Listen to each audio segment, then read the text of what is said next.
This is the first time a G Master lens has ever been renewed for a version 2. In other words, we're looking at what it takes for Sony to consider a lens from their best line of lenses better. The original 70-200 was one of the first G Master lenses to be introduced, and ever since it has been an object of desire for many Sony shooters. It was a great lens, but the version 2 is kicking its butt. Pretty hard.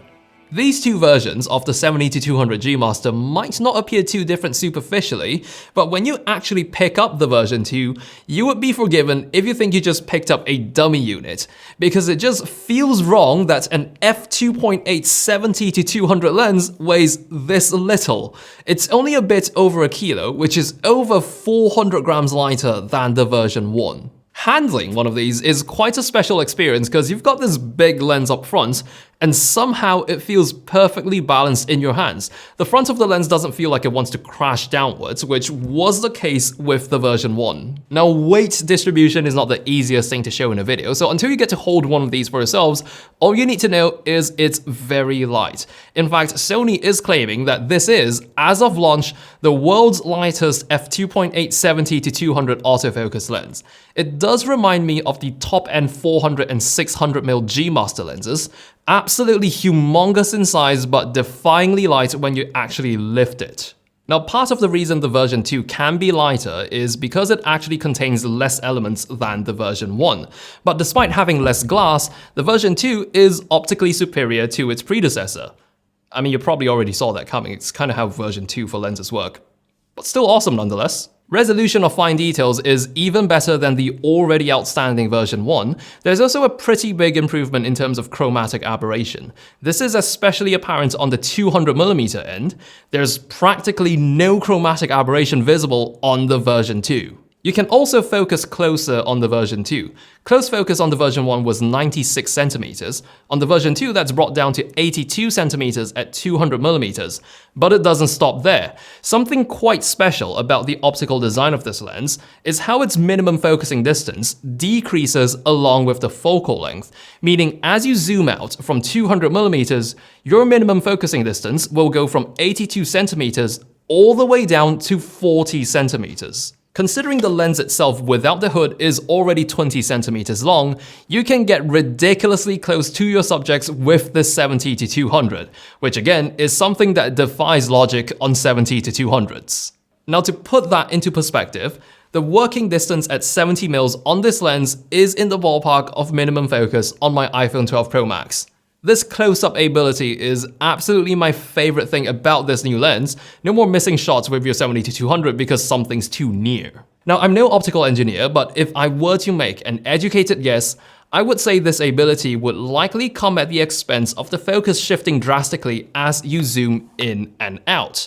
Except it would appear from the user's perspective that this lens is perfectly parfocal. The focus stays exactly where it is as you zoom in or out, even in manual focus mode.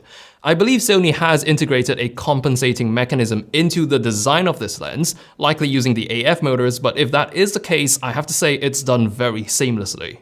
Speaking of the AF motors, it's another area that completely vanquishes the version 1.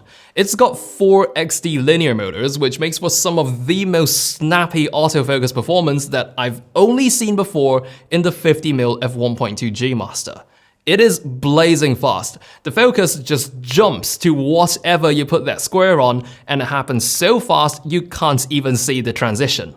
I'm not exaggerating it, you're looking right at it. It's literally done focusing before I can even lift my finger off the AF on button. If you compare it to the version 1, you can see just how big of a difference it is. Sony's officially saying it is 4 times faster. There's also now a toggle switch for full-time dynamic manual focus, and the image stabilization setting has also gained a Mode 3. Now, the biggest physical change to the lens is probably the addition of an iris control ring. This does make the 70-200 a much friendlier lens for video.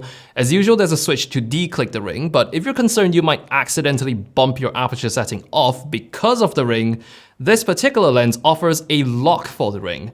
If you turn the ring to the A position, then engage the lock, it won't be possible to physically rotate the ring out of A.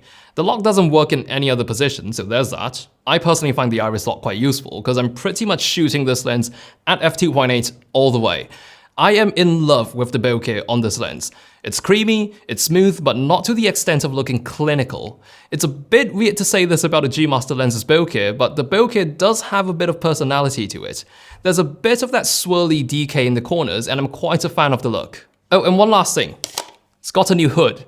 It's no longer a petal hood, it's got a flat edge now with the silicone tip treatment, which is a more utilitarian design that I do prefer. Here in Malaysia, the version 2 of the 70-200 G Master is launching at the same retail price of its predecessor, 11,799 ringgit. While we can all be glad that there is no price hike, I hope this also sets a precedent for the other G Master lenses that are in line for a refresh. Not just in terms of price maintenance, but also in terms of how much improvement it takes for Sony to consider their best bettered.